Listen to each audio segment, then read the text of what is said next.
Let's get started with our first story. Janik explains why he already considers Morab the bantamweight GOAT. UFC commentator Janik recently made a bold claim in an interview with MMA Junkie, stating that he believes Morab has already earned the title of the greatest bantamweight of all time, and it's not a statement he makes lightly. "I do believe he already has the status of the greatest bantamweight of all time," Janik said.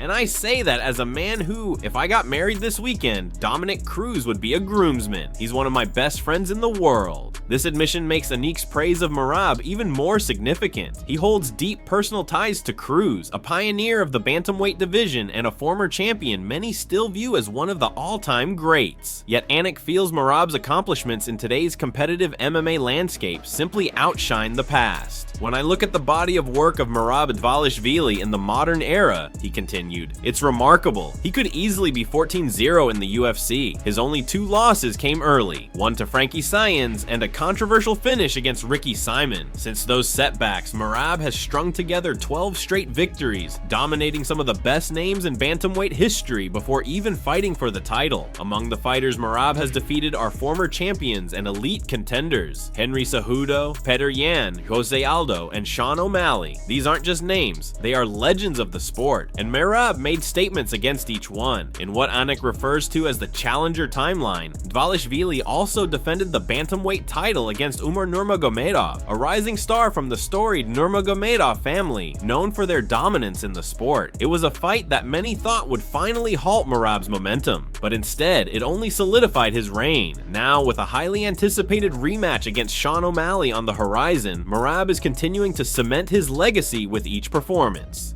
"As far as I'm concerned," Janik declared, "with respect to Aljamain Sterling and my best friend Dominic Cruz, the greatest of all time, not so quietly, is Morab the Machine Dvalishvili." Janik also pointed out a key reason for his belief: evolution of the sport.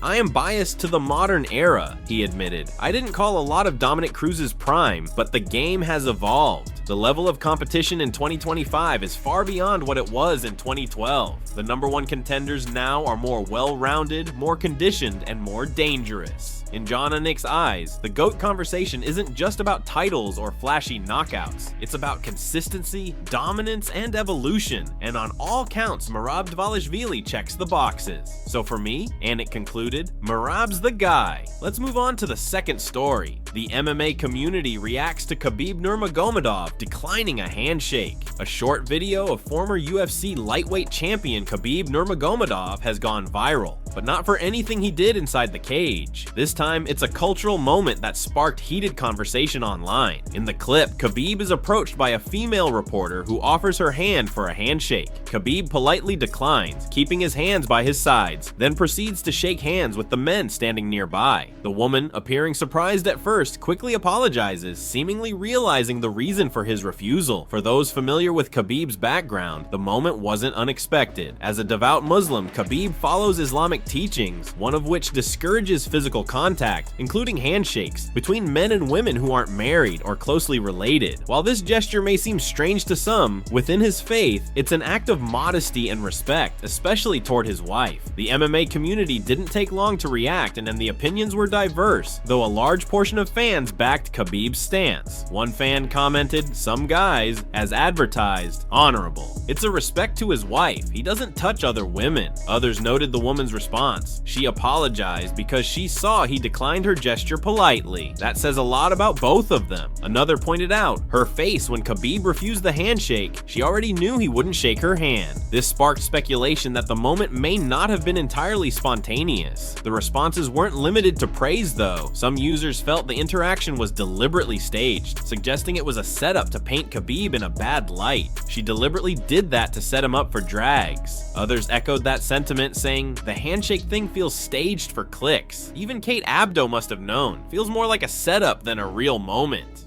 Still, the dominant mood was one of defending Khabib's values and calling out double standards. One user asked, "He just refused a handshake, but you never post about Conor McGregor's aggression against women. Why?" Another powerful comment read, "There's nothing civilized about a society that's fine with women being half naked, but finds a man refusing a handshake disrespectful." Fans also admired Khabib's composure. The levels of self-control Khabib has is something people will never understand. Another added, "Khabib never said she was Islamophobic. She apologized because she felt it was the right thing to do. That's the end of it." At the heart of it, most fans agree that Khabib handled the situation with respect and dignity, and the backlash is overblown. As one person bluntly stated, Khabib respectfully declining a handshake is drama now. What a world we live in, and perhaps the most accurate reaction of all. Honestly, it's getting boring now. Let's move on to the third story. Jon Jones may have just confirmed a Tom Aspenol fight. It's already halfway through 2025, and despite months of anticipation, there's still no official confirmation on whether Jon Jones and Tom Aspenol will finally meet inside the octagon to unify the UFC heavyweight titles. Fans have been speculating for months, and now, thanks to some recent comments from Jones himself, that speculation has exploded once again. Back in November 2024, Jones successfully defended his heavyweight title by defeating Stipe Miocic. Following that win, he hinted at the possibility of facing Tom Aspenol next, but made it clear he wasn't doing it for free. According to Jones, the UFC would need to write him a big fat check if they wanted to see him back in action against the surging UK interim champion. Fast forward to now, and Jones has added more fuel to the fire. While speaking at a seminar in Phuket, Thailand, he was asked the question everyone's been dying to hear the answer to. "When are you fighting, Tom?" Jones smiled and replied, "I was waiting for it. The UFC and Tom, we've all got a lot of stuff happening behind the scenes. They're one of the biggest organizations in sports, and right now, Tom and I have agreed to wait for the UFC to make their announcements." That statement has fans buzzing. Did he just casually confirm that a Jones versus Aspinall fight is on the table? Has a deal already been reached behind closed doors? Or, on the flip side, was he hinting at something else? Could Jones be implying that he's stepping away from the sport and that the UFC will move forward with a unification fight without him? In the meantime, tensions in the fanbase continue to rise. A petition calling for Jon Jones to be stripped of the UFC heavyweight title has been gaining serious traction, now nearing 200,000 signatures. Supporters of Aspinall and UK MMA argue that the division has been held hostage for too long. In response, Jones loyalists have started a counter petition arguing that he has earned the right to take his time due to his legendary career.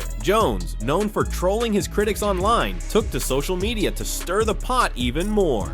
Just wrapped up the biggest seminar in Phuket history. Half the crowd flew in from the UK. How wild is that? Massive shout out to my guy Tom for all the free promo, couldn't have done it without you. Seriously though, I'm beyond grateful for my new UK following. Make sure to sign that petition today, we're pushing 200k. How exciting. Aspinall didn't stay silent either. He clapped back with a dry but savage response, "My pleasure, John. Told you I'm not an actor. Glad you're enjoying retirement." So, what's really going on here? Is this all build up for a massive November PPV showdown, or is Jon Jones truly done fighting? Until the UFC makes an official announcement, all we can do is wait and wonder. But if this fight does happen, Jones versus Aspinall could be one of the biggest heavyweight title fights in UFC history. What do you think? Will we see it this year? Let's move on to the next story. Why does Khamzat Chimayv get tired during fights? Arman Tsarukyan explains. Arman Tsarukyan just dropped a major insight that sparked a fresh wave of debate in the MMA world. For years, fans have speculated about Khamzat Chimayev's cardio. Why does the undefeated Chechen seem to slow down in the later rounds, even when he's dominating? Many have labeled it as a cardio issue, but according to Arman, who has personally trained with Chimaev, the real reason has nothing to do with poor conditioning.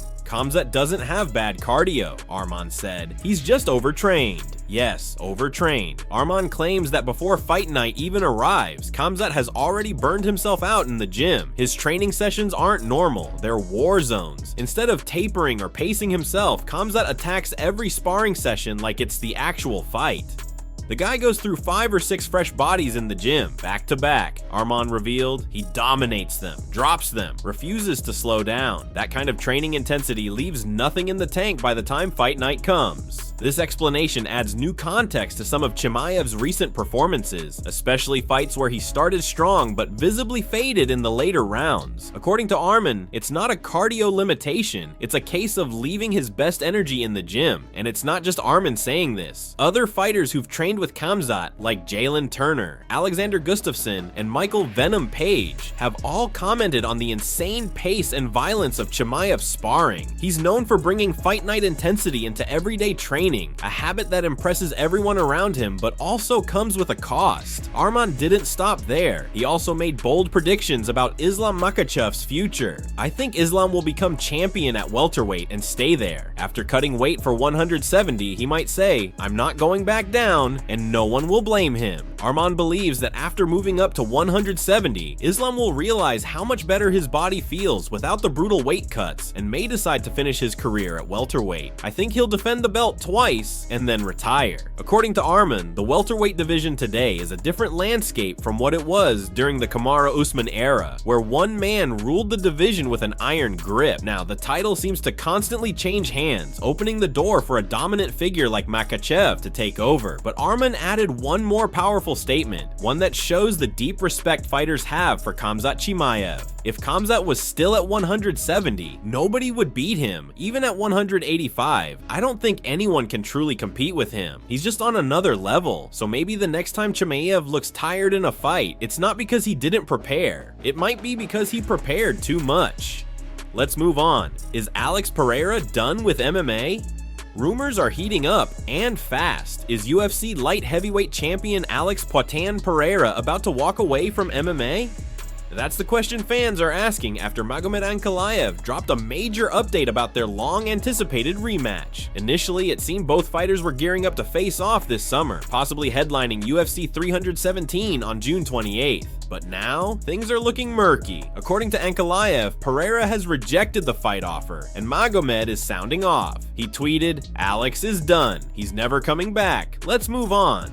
June, July, August. I said yes. That's a strong statement from a top contender, and it's causing waves in the MMA world. Ankalaev is essentially saying that he's moved past the idea of waiting for Pereira, and he's now looking for other options. But this isn't the first sign that something's up with Pereira. Last month, fans noticed a cryptic social media post from Pereira's account, which appeared to express frustration with the UFC. It was vague, but seemed to suggest possible conflict or burnout. Shortly after, Pereira claimed that his account had been hacked, and that the post was not from him. Still, not everyone believes that explanation. Veteran MMA journalist Ariel Helwani responded to the situation with skepticism, saying the post felt too specific to be the work of a random hacker. Others in the MMA community have echoed that doubt, pointing out that hacked posts usually look like spam or crypto scams, not emotional reflections about career decisions. So what's really going on? Pereira is coming off one of the most impressive stretches in modern UFC history. After capturing the middleweight belt by knocking out Israel Adesanya, he moved up to light heavyweight and quickly secured that title too, beating the likes of Jan Blachowicz and Jiri Prochazka in the process. In doing so, he became one of the rare fighters to hold two titles in two different weight classes in such a short time. But with that rise comes pressure, and potentially politics. Some fans believe Pereira is simply taking time to rest and reset, especially after such a brutal schedule. Others, though, are speculating about tension behind the scenes. Is Pereira unhappy with his contract? Is he burnt out? Is he considering retirement while still at the top? Meanwhile, Ankalaev continues to stir the pot, clearly frustrated by the lack of movement in the division. His tweet was more than a call-out. It felt like a eulogy for a rivalry that never happened.